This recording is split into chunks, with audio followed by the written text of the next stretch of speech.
Hey, what's up guys? It's your boy Mikey Bustos here bringing you another video. Just wanted to create this quick video because I managed to just the other day watch a show called The Voice. Now, it's by one of my vocal idols, Christina Aguilera, who frickin' is awesome.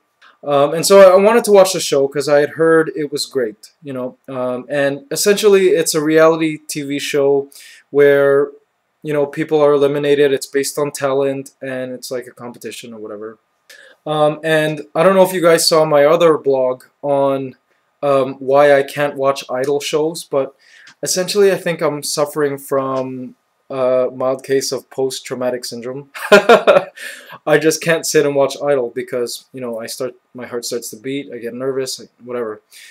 And I thought I would be okay for watching The Voice, but during the show I actually started to feel the same way. I started getting nervous for the contestants, and it was just a little bit uncomfortable and not easy to watch. Like the whole time I felt like,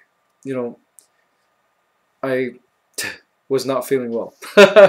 So, but anyways, I got to watch it. One of the things that I noticed was the contestants kind of, for one thing, they were very, very fresh. I could just tell just by the way they were talking and some of the thoughts that they were sharing. They reminded me of the way I was and the way other contestants were when we first joined Idol.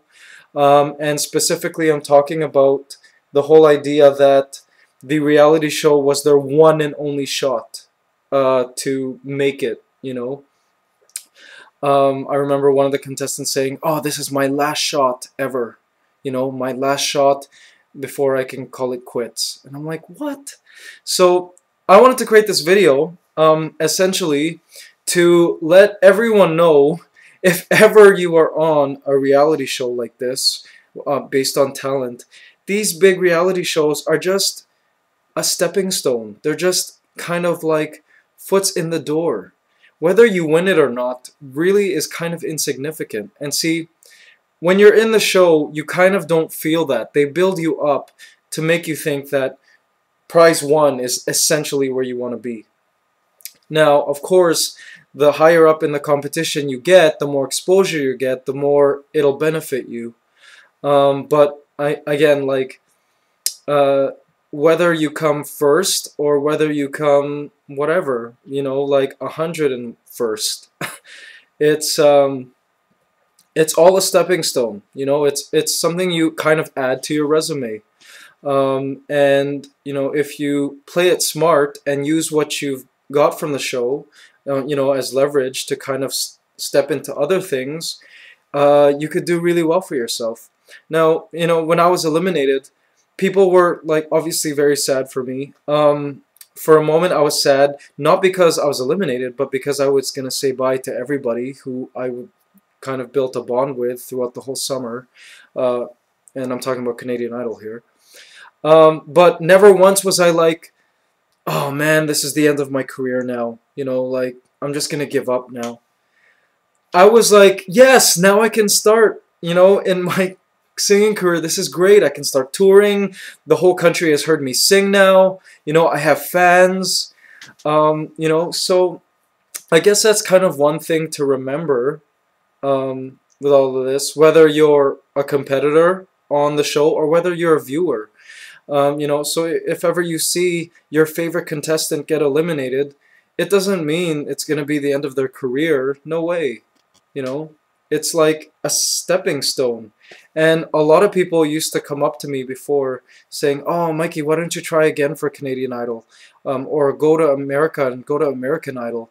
And I'm thinking, why would I want to do that? And I tell them, I'm like, no, I wouldn't want to go. First of all, I wouldn't want to go through all that trauma that's involved throughout the Idol process, no matter how confident I am in my voice and my vocal capabilities. And second of all, that's like, Idol is something I'm so grateful for. It's something that I cherish from my past, but it doesn't make sense for me to kind of step back and do that again. It's kind of like going to a doctor and saying, hey doctor, why don't you try going back to med school and get better grades? You know, this time around you might be able to get better grades and perhaps get a better job as a doctor. And obviously the doctor would say no, because, you know, med school was a stepping stone. I've only come 8th on the show, and this was like what now? 2003. I was 21 when I was on the show, first on the show. And that was like totally ages ago, and I've been able to sustain an entertainment career now, you know, from it. So really, whatever place you come in, it has nothing to do with what your future career is like, you know.